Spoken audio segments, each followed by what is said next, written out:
बिस्मिल्लाहिर्रहमानिर्रहीम, अस्सलाम वालेकुम। मैं हूं बुशरा सदीकी। आप देख रहे हैं मेरा यूट्यूब और फेसबुक चैनल। बड़े जमहूरियत, बड़े इंसानी हकूक़,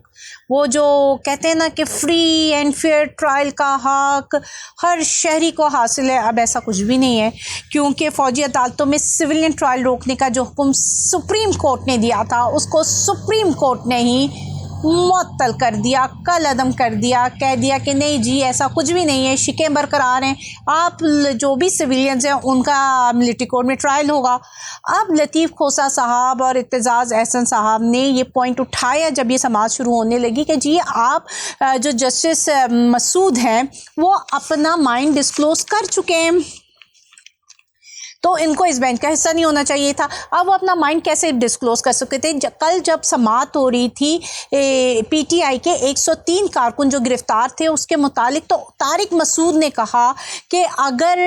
हम जो डीजी खान में हमला हुआ है और हमारे 23 जवान शहीद हुए हैं, तो अगर हम ये शिकें हटा दें तो फिर इन जैसों दहशतगर्द का ट्रायल कैसे होगा? तो वो उन्होंने डिस्क्लोज़ कर दिया था, अपना माइंड बता दिया था कि नहीं जी, ये शिकें मौजूद होनी चाहिए, सिविलियन का मिलिट्री कोर्ट में ट्रायल होना चाहिए। जिस पर एतज़ाज़ एहसन ने और लतीफ़ खोसा ने एतराज़ उठाया, लेकिन जी आपके जो दूसरे जस्टिस सरदार तारिक साहब थे, उन्होंने कहा नहीं जी, समाअत जारी रहेगी, आगे बात कीजिए, हम करेंगे। उसके बाद जी समाअत जारी होती है और फिर 5-1 से के तनासुब से फ़ैसला आता है। इस फैसले को अपोज सिर्फ एक औरत ने किया था, जो मुसर्रत हिलाली साहिबा हैं,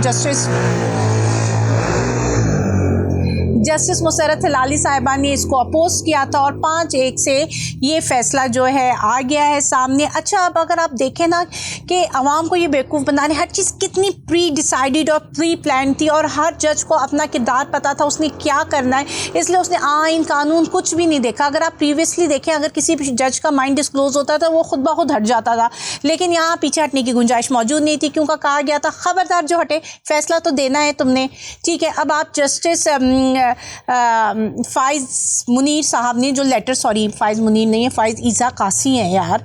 तो वो जो उन्होंने लेटर लिखा था इजाज़ुल हसन को, अब उसका भी आपको समझ आ गया होगा कि इजाज़ुल हसन ने इस बेंच पर एतराज़ उठाया था और जी जो काजी साहब हैं उन्होंने जो इसका जवाब दिया वो शिकवे शिकायत था, तंज़ था, और उसमें बताया कि जी आप छुट्टी कर लेते हैं, तनख्वाह पूरी लेते हैं, जी आप थे नहीं, आपने फ़ोन में रब्ता नहीं किया, देखें मैंने तो प्रोसिक्यूशन बिल भी पास किया था, मैं तो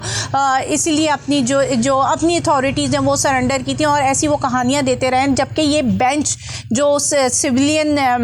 का मिलिट्री कोर्ट में ट्रायल का जो ये वाला बेंच था जिसने अभी फैसला दिया है, वो फ़ाइज़ ईसा साहब ने ही बनाया था। जस्टिस इजाज़ुल हसन ने इस पर एतराज़ात किए थे और उनको ख़त लिखा था और उस ख़त का जवाब फ़ाइज़ ईसा साहब ने दिया था और फ़ाइज़ ईसा साहब ने गिले शिकवे और तंज़ किया था। ये ख़त पढ़ने के बाद कहीं से भी नहीं लगता था कि एक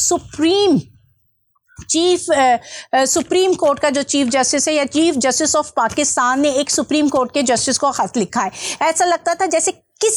किसी फ़ाइज़ ईसा ने किसी इजाज़ुल हसन को ख़त लिखा है, जिसमें प्रोफेशनलिज़म नाम की कोई चीज़ बाकी नहीं थी। एक फ़ाइज़ ईसा का मसला ये है कि वो ज़ातियात और प्रोफेशनलिज़म को अलग कर ही नहीं पाते, उनको पता ही नहीं है, उनको कोई ना प्रोफेशनल एथिक्स है, ना मैनर्स है, ना डिसिप्लिन है, वो हर चीज़ अपनी ज़ात पर लेकर आ जाते हैं। तो अब आपको समझ आ गया होगा कि इजाज़ुल हसन का लेटर क्यों रिजेक्ट किया गया, क्यों कहा गया कि बस यही बेंच बनाया जाएगा, और क्यों बेंच पे सवालात उठने के बावजूद और वो सारे जजेस जो अपने माइंड डिस्क्लोज कर चुके थे, उनको कहने के बावजूद कि आप माइंड डिस्क्लोज कर चुके हैं, आप हट जाएं बेंच से, लेकिन वो ज़िद बांधे रहे कि जो भी हो जाए हम जो है इधर ही बैठे रहेंगे, हम ही समाअत करेंगे, हम ही फैसला करेंगे। और उसके बाद फैसला आ जाता है और उसके बाद आप पढ़िए अपने ह्यूमन राइट्स पर, इस पर आप पढ़िए अपनी डेमोक्रेसी पर। इन्ना लिल्लाहि व इन्ना इलैहि राजिऊन। बनाना रिपब्लिक ऑफ पाकिस्तान में आप सबको खुश आमदीद। अब बढ़ते हैं जी बनाना रिपब्लिक ऑफ पाकिस्तान में दूसरा अदालती केस जो चल रहा था। आज हमारा एक आइनी इदारा है, आइनी इदारा ये शायद, लेकिन काम वो कोई भी आइनी नहीं कर रहा, इलेक्शन कमीशन का, वो भी अडियाला जेल की हाज़िरी में ज़ियारत करने के लिए पहुंचा था। उसके जो सीनियर मेंबर्स थे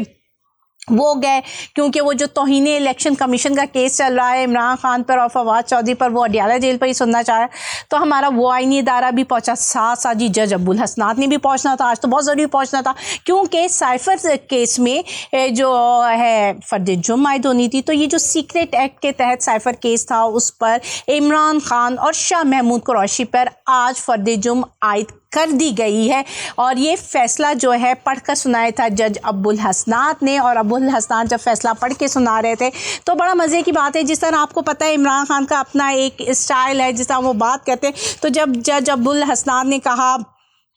कि जी सीक्रेट एक्ट पर जब वो फैसला सुना रहे थे और फर्द जुर्म आयद कर रहे थे तो वो पढ़कर सुना रहे थे, तो उन्होंने कहा कि जी साइफ़र को जी जलसे में लहराया गया और फिर उसके कंटेंट डिस्कस किए गए और फिर साइफ़र को ज़ाती मकासद के हसूल के लिए इस्तेमाल किया गया, जिससे मुल्क की कौमी सलामती और तशख़्ख़ुस को बड़ा ही नुकसान पहुँचा है जी। तो उस पर जब